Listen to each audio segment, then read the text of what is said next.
And we are live, and it's Stockton Alive, and well, welcome back. It's one host, the legend himself. He didn't take a head coaching job in college football or the NFL yet, or any sport. Nate Knott. Nate, take it away. Well, Dustin, you just named the two things, one of the two things I have the least desire to do. One is be a head coach anywhere of any kind, and after that, and probably above that, I have zero desire below the floor of this broadcast station to run for public office. Now, I can be very active in politics. I just don't want to run for office. So you don't want to, like, maybe chief of staff or something like that? Yeah, maybe so. And just attend meetings, and give my 10 cents and be honest and be outspoken. Yeah. Anyway, but we're not a political show here. I mean, occasionally we may get into something down the road. But first of all, we just want to welcome back our live audience. Now, the audience, I should point out, is always alive. We have not always been alive. I don't know how many times this show's been tape shown and or been preempted by something else.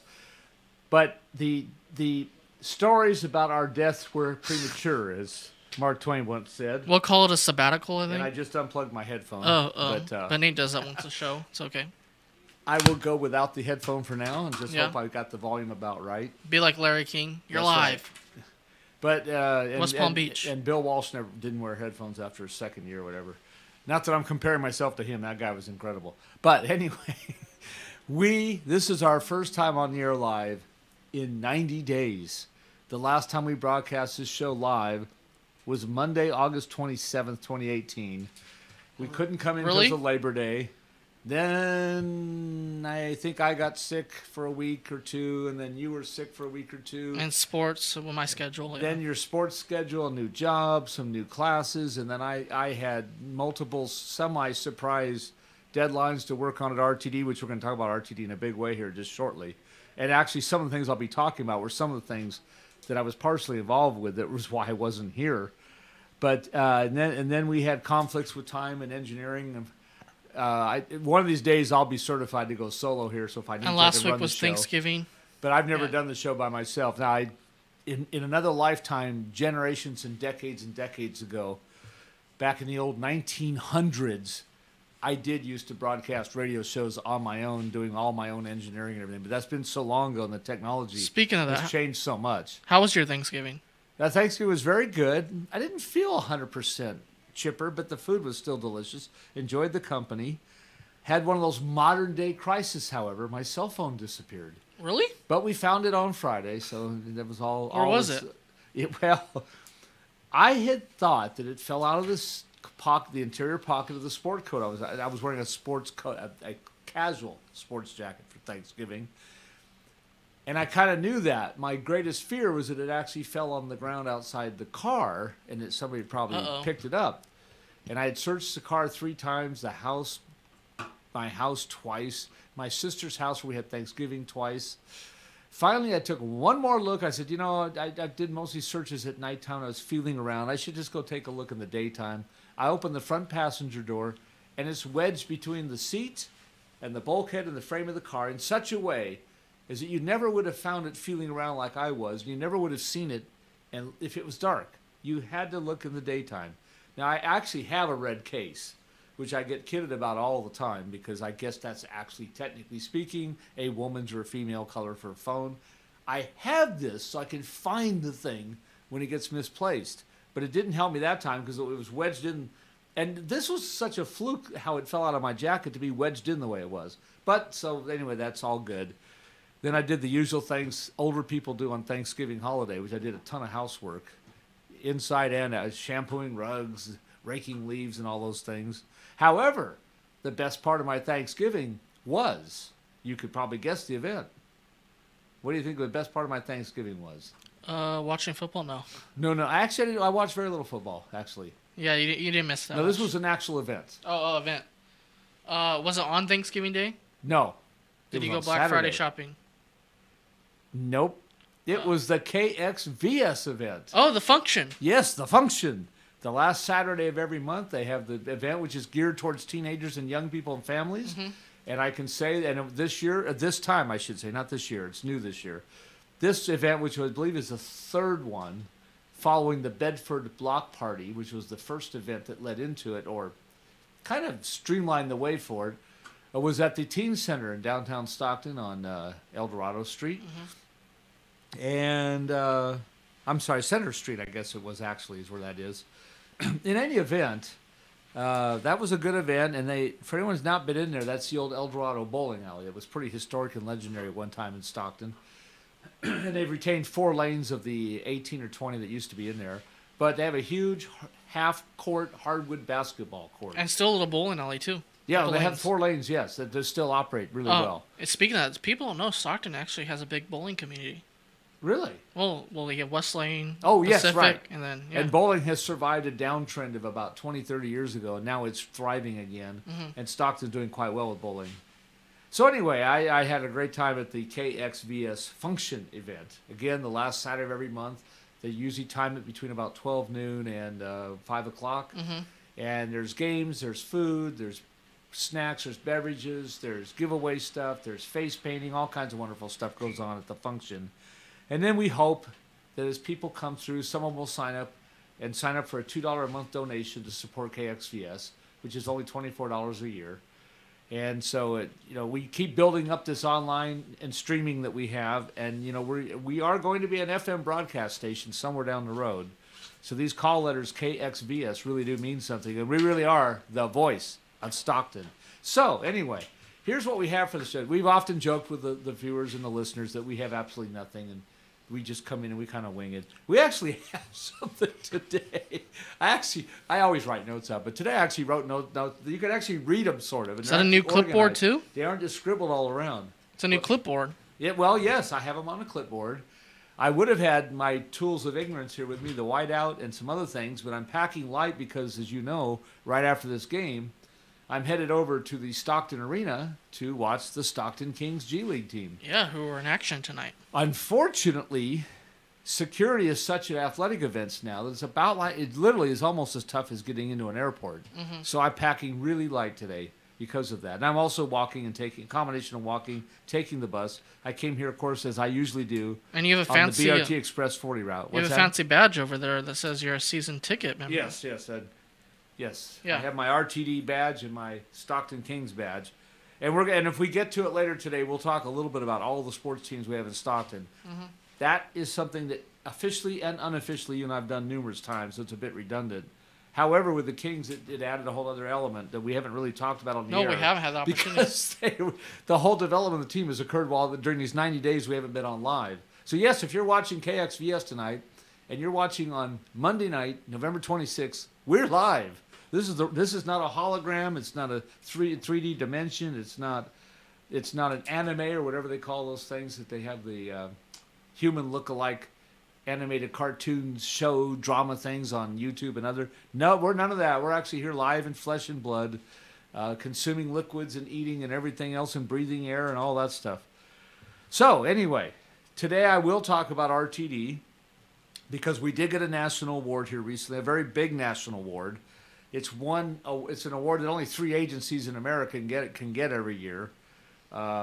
It's issued by the American Public Transit Association, APTA. Now, if you looked at my notes, you would see nothing but what you call when you put letters together. I just went blank on the word for that. Alphabet? Well, not alphabet. There's acronyms. Oh, acronyms. Yeah, I got acronyms all over my paper because that's what I'm going to be talking about with RTD.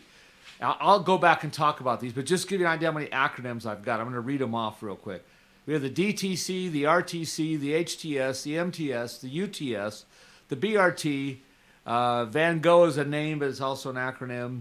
And then we've got BART, which is an acronym of the Bay Area Rapid Transit. And we've got UCP, United Cerebral Palsy, ALC, American Logistics Corporation.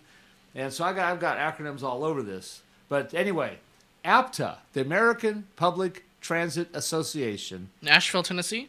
Yes, that's right. Did you go to Nashville? What's that? Did you go to Nashville? I didn't get to go this year. I've been to the one in Dallas, Texas in 2005, which was also the World Expo, which means that every 3 years they bring transit equipment from all over the world. That's pretty cool, actually. And they had that in the Dallas Exposition Center downtown, right near Union Station. How was Dallas? Pretty close to the hotel I was at. What's that? How was Dallas? Dallas was great, and I actually met a couple of the major And one day we might even do a show about this somewhere down the road.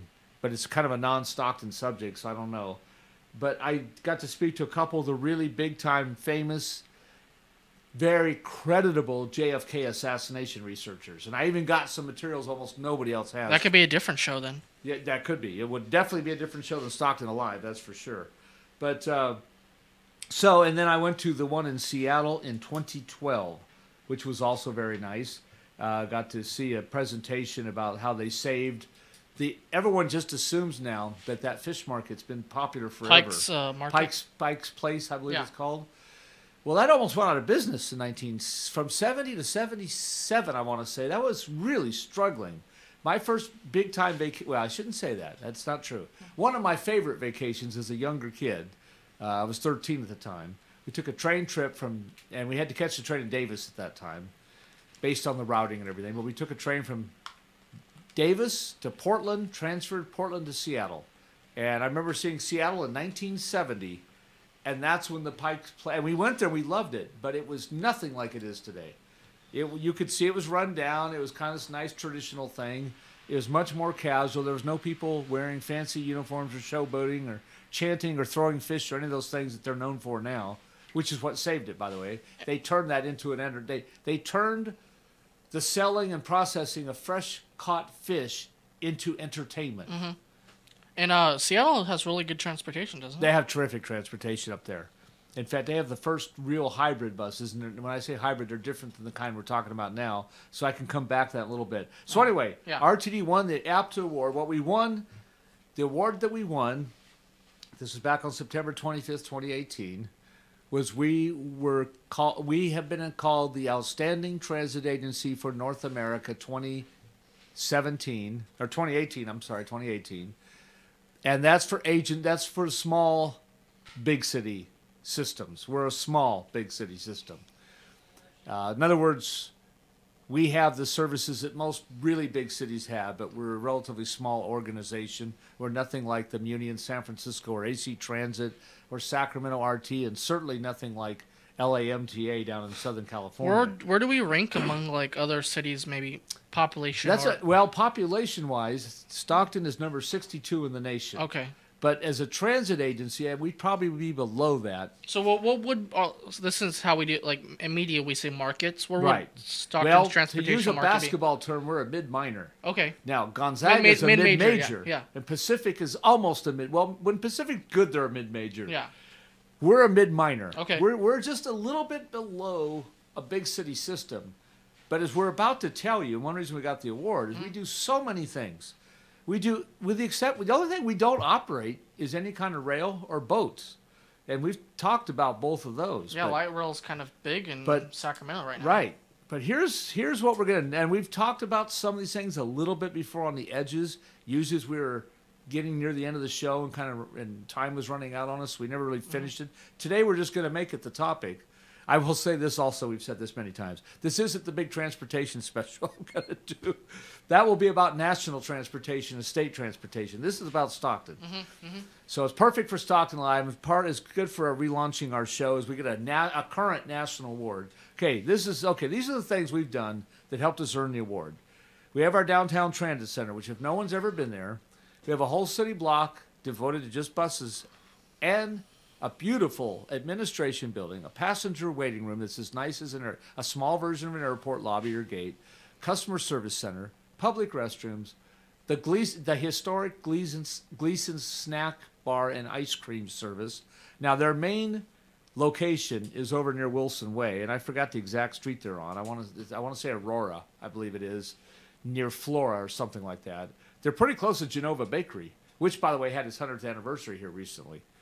But anyway, so we have all that at our transit center, and it's our headquarters for our agency. We have special, let me rephrase that. We have individual bus parking labeled by sign and by route number for 24 different spaces. RTD actually operates about 60 routes. Now, that's a little misconceiving because they're not all full-time routes.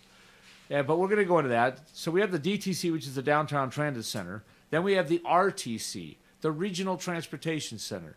If you ever drive down Highway 4, known as the Crosstown Freeway, and you come by Filbert Street, and you look north, just beyond Filbert, you'll see a huge building. Now, from the freeway, it's a little sunken at this point. If you're on Myrtle, which is the frontage road, you'd see it clear as a day.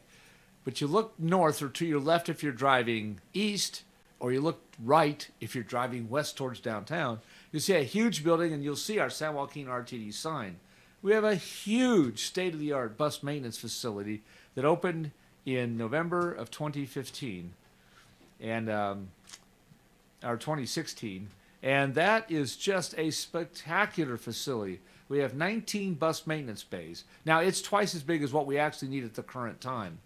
But if you look at the history of transit systems, at some point they always grow because the population always grows.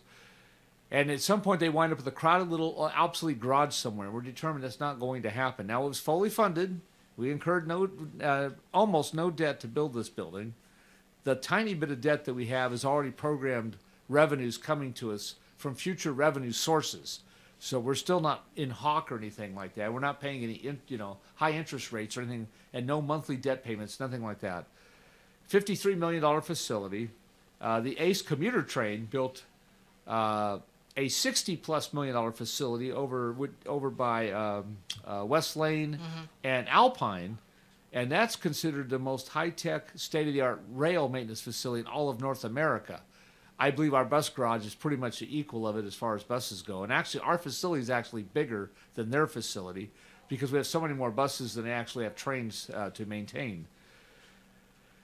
Now, we also have, and this is why I talk to Stocktonians around town, we talk about RTD.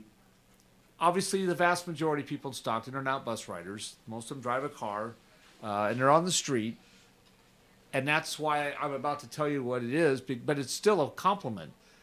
Stocktonians love our Hammer Triangle Station, which has recently been renamed the Hammer Transfer Station to be more consistent with the naming of other buildings that we have, which I'm coming to. But that, if you ever drive north on Pacific, where Pacific splits into a Y shape, and you go to Lower Sacramento Road or Thornton Road, and then you've got Hammer Lane coming across, you have a triangle, a commercial, what was once a commercial retail triangle. It's now our bus transit center. There again, we have platforms and shelters to keep, and we have buses boarding in our own areas. I should mention the downtown transit center has 4 bus driveways and 2 cement boarding platforms. Actually, it's 4 platforms with 2 cement islands, fully sheltered, and a full, beautiful service waiting room, air conditioned and heated with public restrooms. Some of that I kind of said, and a customer service center. We're also the home of Greyhound now. And the RTD customer service people also sell the Greyhound tickets. And because of Greyhound now, our information window and ticket center is open till 7 o'clock on weeknights. And it's now open 9 to 2, I believe it is, on Saturday and Sunday. So how many Greyhound buses come in per day? They come in all around the clock. Now, they only have 16 departures now. There was a time back around 1980, 85 when they had more like 80 departures out of Stockton. Okay. Tracy used to have 100-something, was a major transfer point. It's down to 4 or 5 trips. Wow. And Manteca Ripon have no service at all. Manteca had 27 trips in 1975, as an example. So that will get us to our big transportation special. That's the kind of stuff we'll get to in there. Yeah, because like the bus industry, as you said, it's kind the of like inner-city in limbo bus right is now. just nothing like what it once was, and we'll go into that in big time.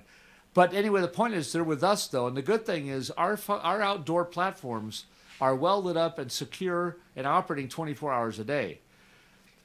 The Greyhound station that used to be over on Center Street near the Crosstown Freeway was once a beautiful big bus station. Sadly, as happened to train stations in the 60s and has now happened to bus stations in the 90s and the 2000s, is there's no longer the business to support these huge structures, and the Greyhound station got to a point where it was only open 8 hours a day. Yeah.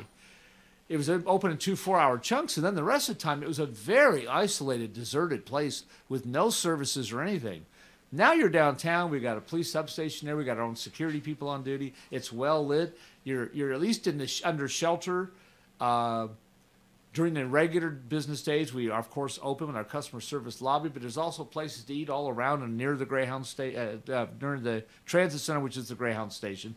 So it's much better for Greyhound people that we're there, that is with us now. Plus, they can connect to our services if they need to. So we have the Hammer Triangle Station, which is now the Hammer Transfer Station. Then we have the Mall Transfer Station, which is on Yokuts. If you go down Yokuts and you're going to go shopping at Sears or Macy's or the two malls, Weberstown Mall or Sherwood Mall, and you notice that there's these beautiful little shelters and there's landscaping and there's a wrought iron fence in the middle and a beautiful street clock sticking up about 35 or 40 feet in the air on Yokuts, well, that's because RTD built that. And we negotiated for 20 years to get the approval to do that. And so that's nice. And now we're constructing, and it's almost done, our Union Transfer Station in South Stockton at 2nd Street near Airport, right near Rancho San Miguel. And it's going to be a mini station of transfers, a lot like our Hammer Transfer Station. We'll have 2 or 3 bus lanes going through there, a special building. The building could be used by any number of tenants. It's even possible that Greyhound may move there to have their own more unique facility within our transfer station. And that will also, it is already now the connecting point at the BR2 sheltered airport in 2nd is a connecting point for BRT routes 44 and 49. BRT, one of the acronyms we threw out there, Bus Rapid Transit. We have expanded just recently in the past several months from 3 routes to 5 routes. The significance is a bus rapid transit route, as RTD operates it, doubles and triples the ridership over the previous service that operated in a corridor. And the biggest example is Pacific Avenue. Most people just do not know this, and they're just shocked to death. They can't believe we need the big buses that bend in the middle called articulated buses. We really do. And I always ride the BRT Express here to come to this show, and then I take it home, or today I'll take it right to the Stockton Arena when the show's over to catch the Stockton Kings game. I'll get there probably start of the second quarter. But Stockton's Route 40, the Pacific Avenue Bus Rapid Transit route that operates from downtown Stockton, goes by the University Hotel, Ballpark, and the arena.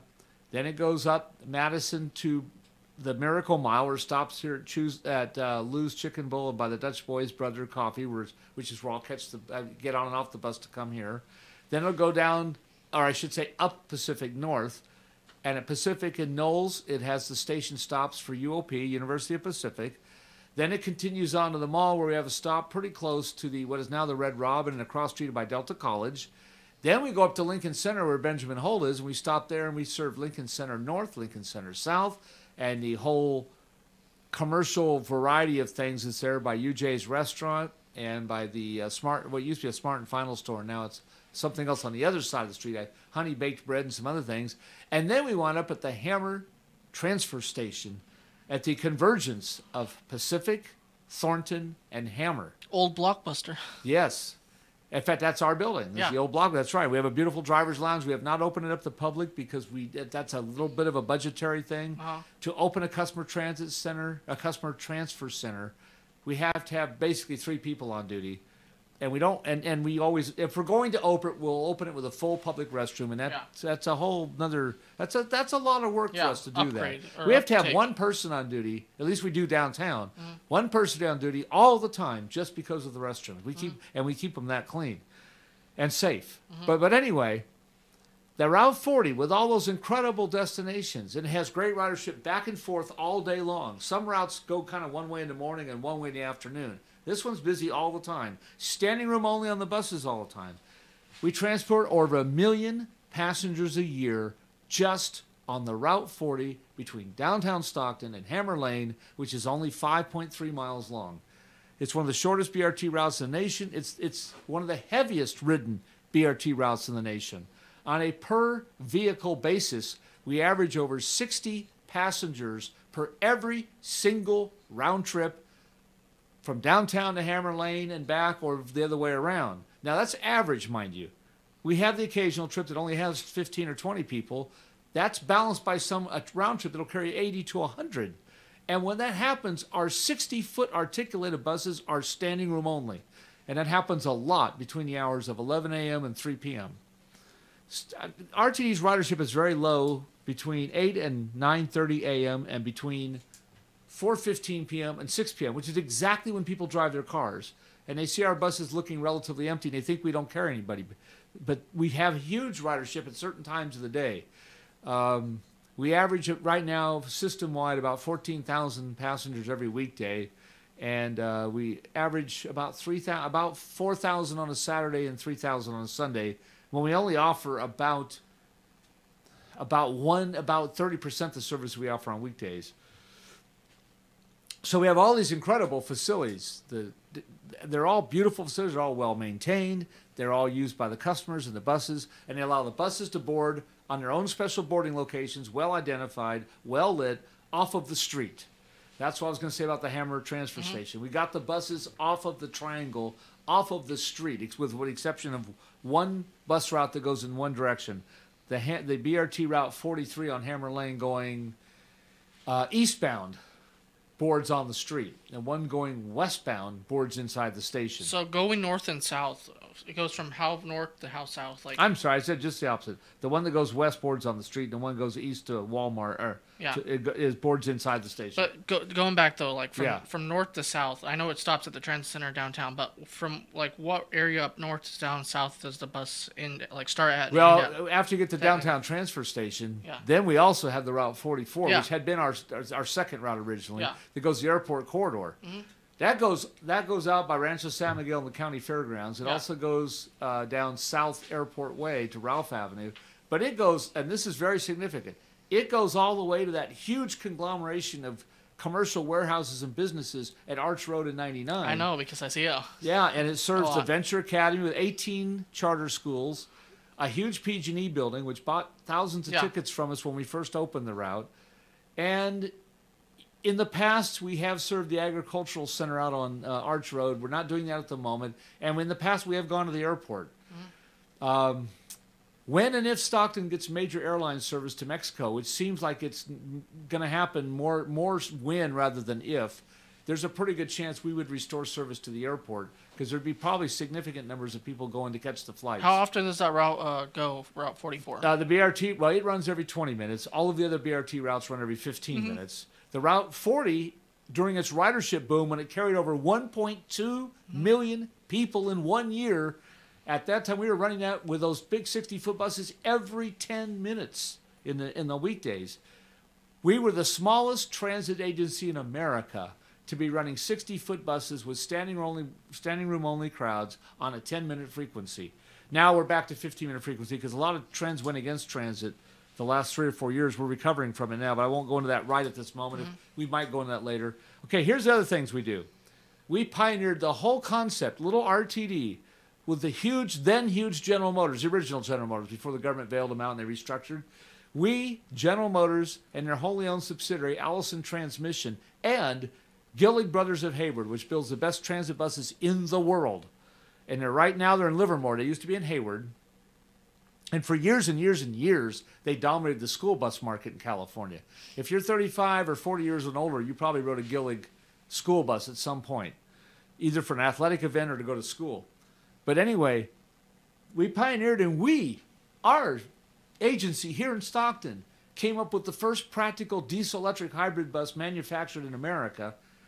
And I can say that without any qualification, because we took our bus, which is, and it's not active now, but it hasn't been scrapped yet, but it's painted with sunflowers. For years, you probably saw a bus go down the street with yellow sunflowers all over it against a blue background sky. That bus was literally tortured by the California Air Resources Board for 2 years, from 2003 to 2005, to make sure that it passed California's tough emission standards. Quite honestly, there's a big oil lobby in Southern California who wanted all the buses to go compressed natural gas. Yeah. Our bus fought upstream and proved that diesel-electric hybrid gets the same or better emissions than CNG, but does it with much better fuel mileage. Again, a hybrid vehicle such as a Honda Civic and a Toyota Prius, and there's other ones out there now, but those are the most famous. What a hybrid vehicle does, it mixes electric power with electric motor with your gas or diesel motor or engine, and by mixing those two together, you get much better fuel mileage. And then when you brake your car or slow down, what was the electric motor reverses into function of becoming an electric generator, and by generating electricity, it causes friction in the motor and slows the vehicle down. You don't have to use your brakes nearly as much. But you regenerate electricity that goes back into a storage battery. And then when the electric motor needs to be used, it draws the power from the electric storage battery. And if you look at our buses, they all have a hump on the top, kind of a dorsal fin. Well, that's where the storage battery is. But we pioneered that. If the California Air Resources Board had not certified that that bus was good enough to operate in California, it would not have got a manufacturing license or certification. And if we didn't do it here, the rest of the United States probably wouldn't have done it. So RTD pioneered for the whole United States of America the diesel-electric hybrid buses, which get 35% more fuel mileage than a traditional bus and are 97% emissions-free. You never see smoke coming out of an RTD bus. If you do, there's a mechanical problem, you should call us.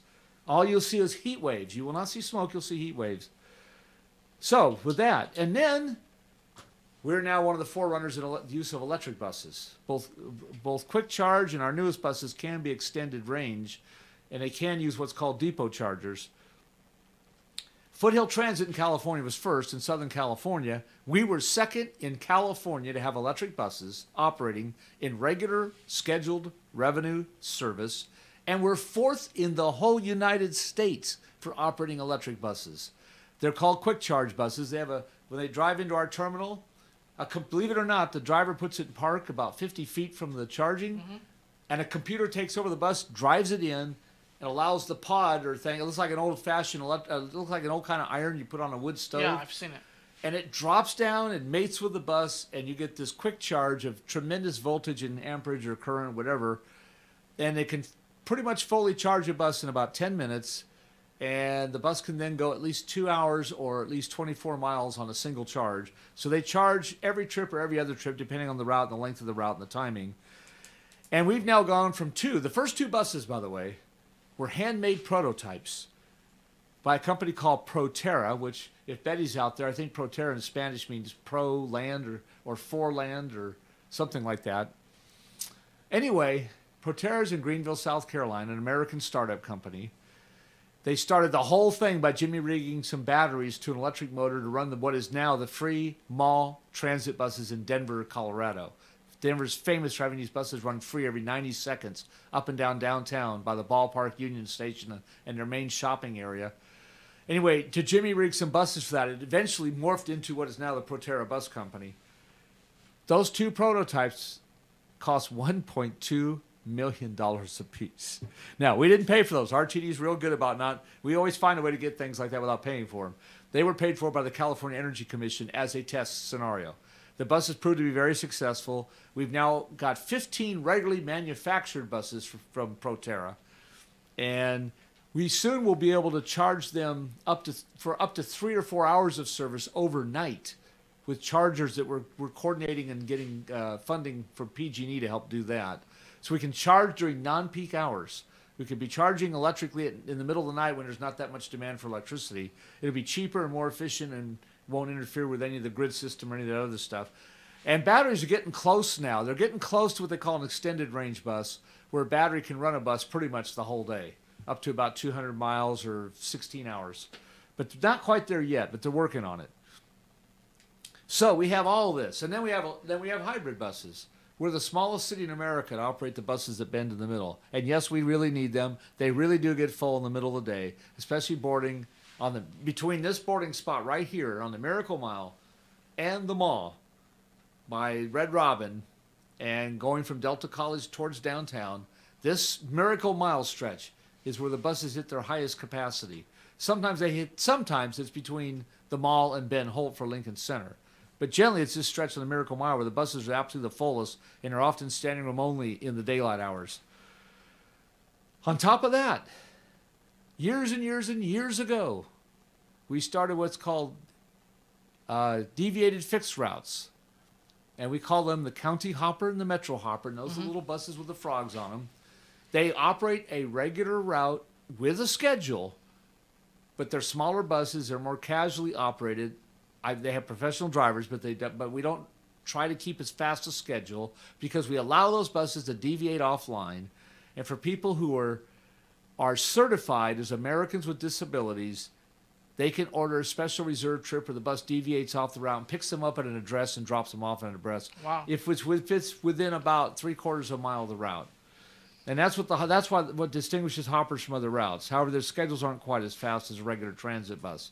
But they're very popular, and they really, really are popular drawing senior citizens who find the bigger, more crowded buses to be a little bit intimidating. And right now we stage those buses over at the Sears parking lot, most of them every hour at about 35 minutes after the hour, and we stage them downtown also at about 35 minutes after the hour. 4 routes downtown and 7 routes at the mall, some of which do both, by the way. But we're some of the early pioneers of that. There are other people who did it before RT, but we were one of the first, and I even got to make a presentation in Pasadena back in 2009 talking about how we were going to launch that service. We also have the county hoppers, which actually came way before the metro hoppers. The county hoppers were smaller buses operating between Manteca. I'm from Manteca. I knew I was going to do that eventually. Between Stockton, Manteca, Lathrop, Lodi, and Tracy, and Ripon, and at times Escalon. And the county hoppers started way back in November of 2002. In fact, it's 16 years ago we started those routes. I want to say the date was something like November the 2nd, but when we started those routes, only Lodi had a transit system. So we provided a lot of transit within the cities. Now Manteca has a system and Tracy has a system. And Ripon has some also. And Escalon also have systems within their cities.